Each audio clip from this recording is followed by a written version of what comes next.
Welcome to Ecclesia Principles, a biblical strategy for believers to engage in God's design for government with Ray Eppard.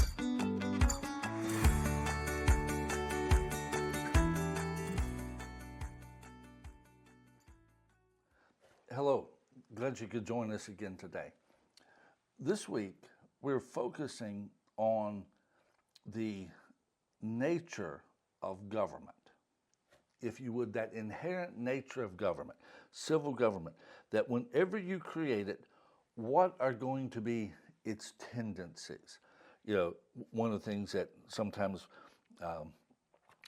people will point out about me is, and I didn't realize it until a few years ago, that all my life I've had basically one restaurant that I would go to. Now that restaurant may switch after a number of years for various reasons, but going back a real long time, I realized that I actually went to this one restaurant till it closed.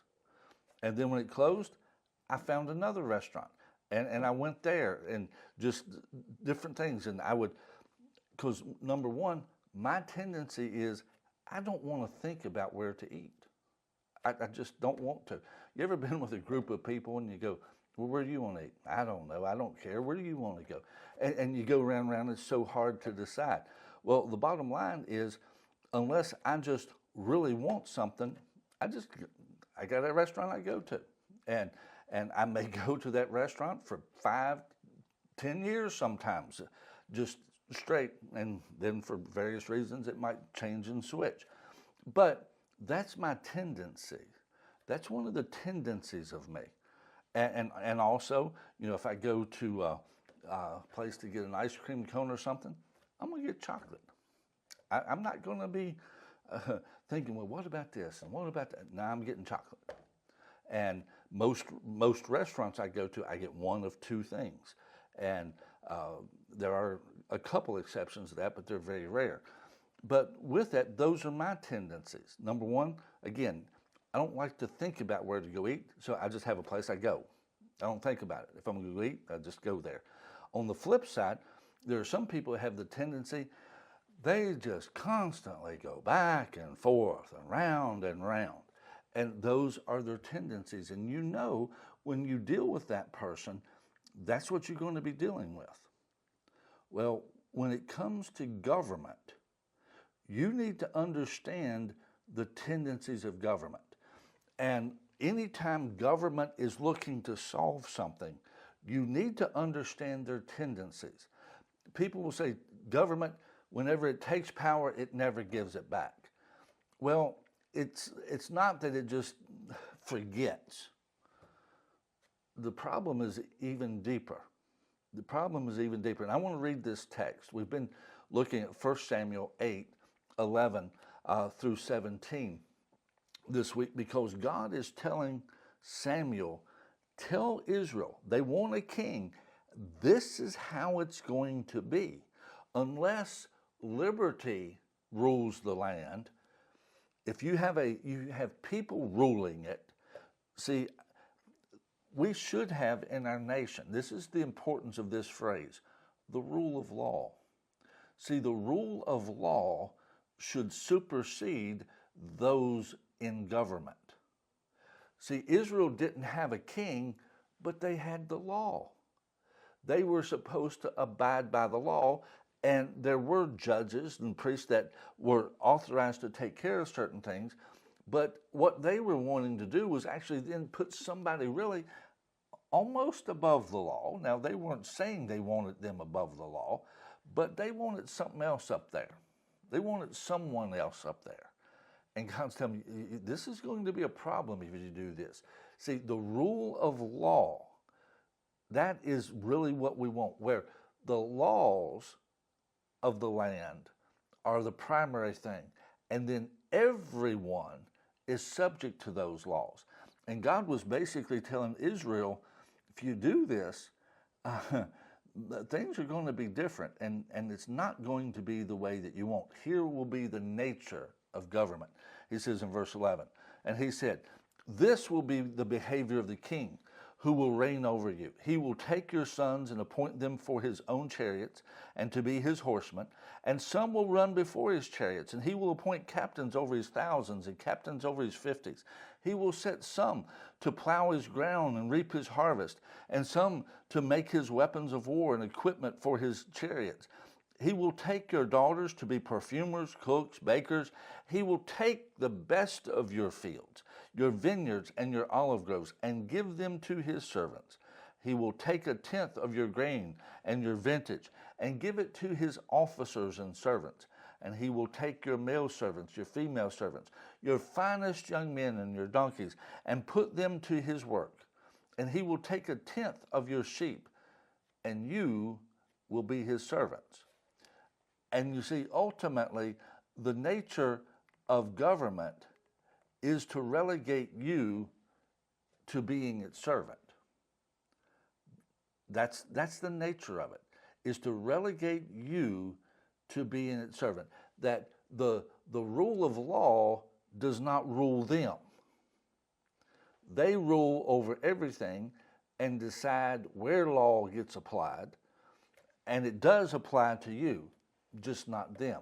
Now with this, today I want to begin to look at it a little bit more in regards to the right to bear arms. You see, ultimately, there are two choices when we face problems from a governmental standpoint. Understand what I mean by that.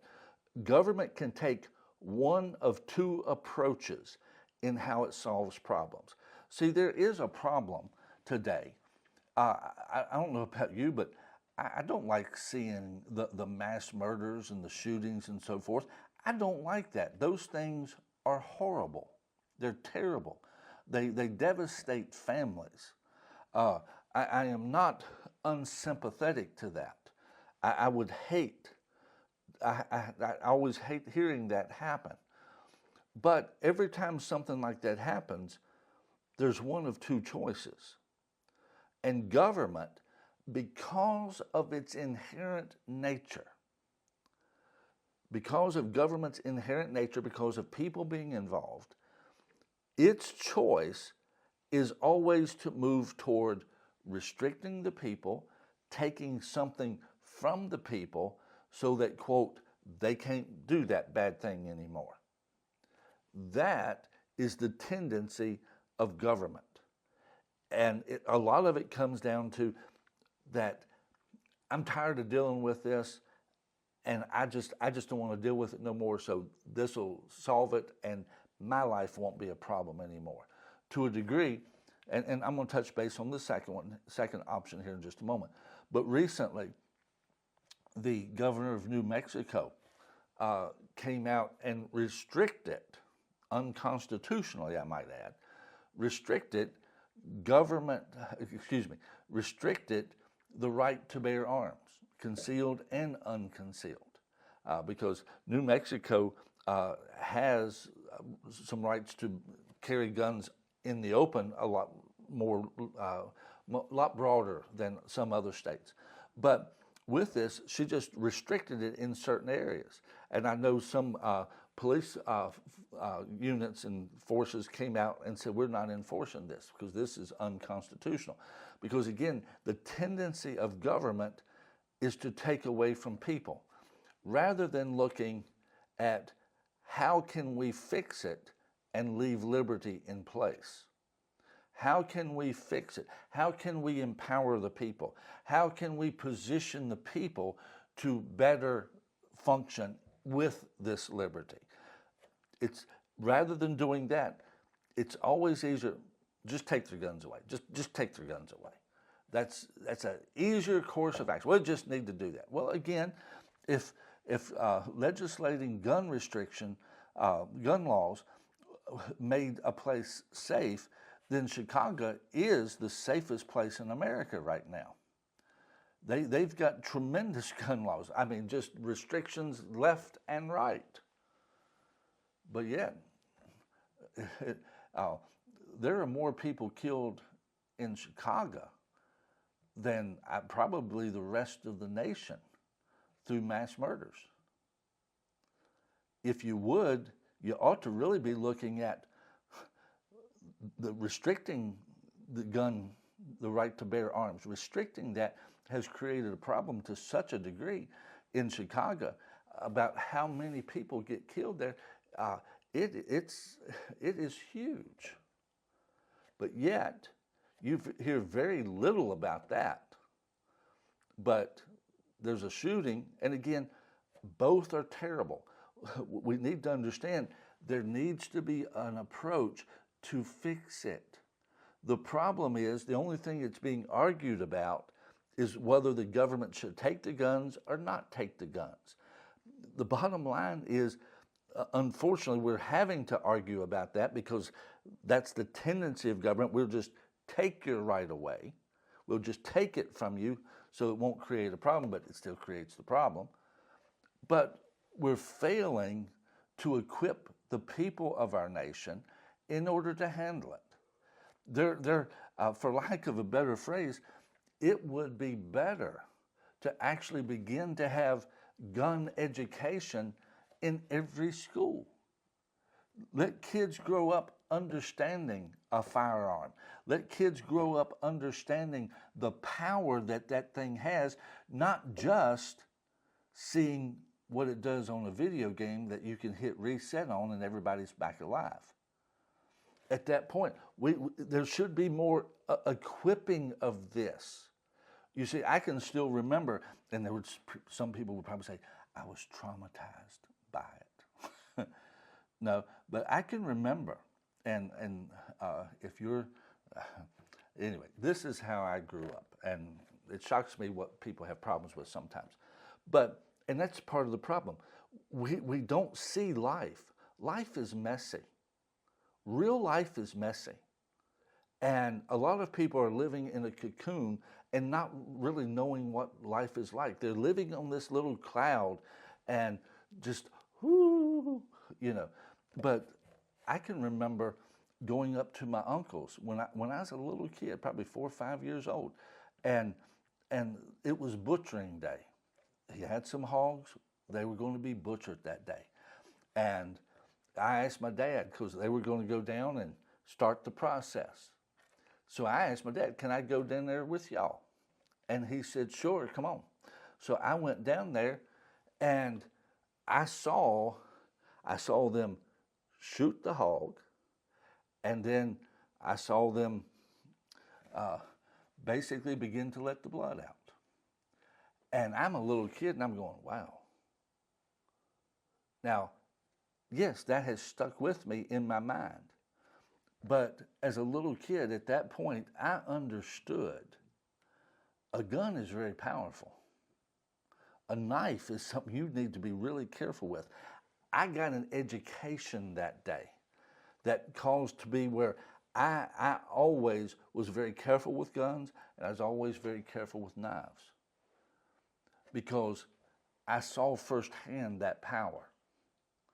And you see, unfortunately, we've got so many people today, they don't experience that, they don't see it, so they really don't respect it. So by the time